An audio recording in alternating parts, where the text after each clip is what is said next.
Magluluto po tayo ng adobong manok. Ilagay ang bawang.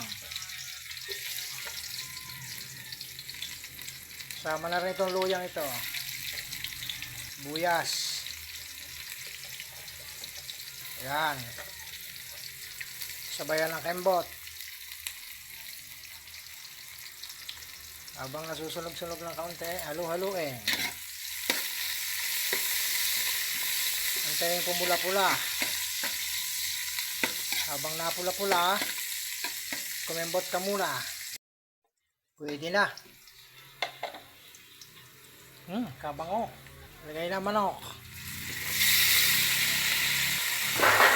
Okay, tumaob na. Sangkot ka ng kaunti. Taklaban muna. Tatlong kalamansi. Yan ang gagawin natin pampaasim. Para medyo masarap-sarap ang adobo.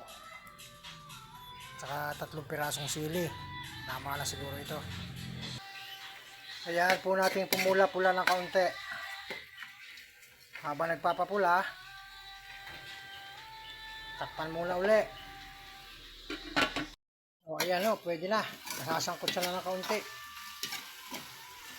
Pwede na ho natin lagyan ng toyo. Ayan ho, masarap sa adobo. Para kung kumagat ang lasa. Ayan.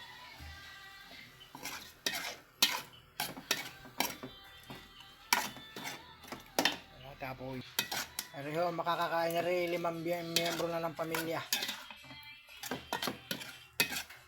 Madami na ho rin para sa amin. Atin muna.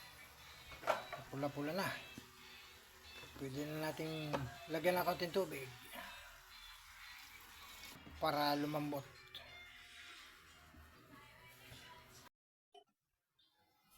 Yun.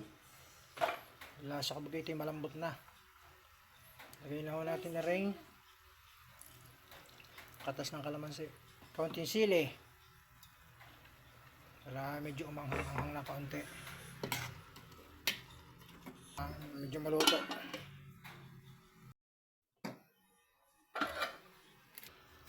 Lagyan ng kaunting bitchin. Tsaka kaunting asukal.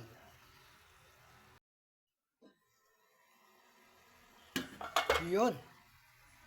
Ayos na. Ito na po ang adobong manok. Kain na po tayo.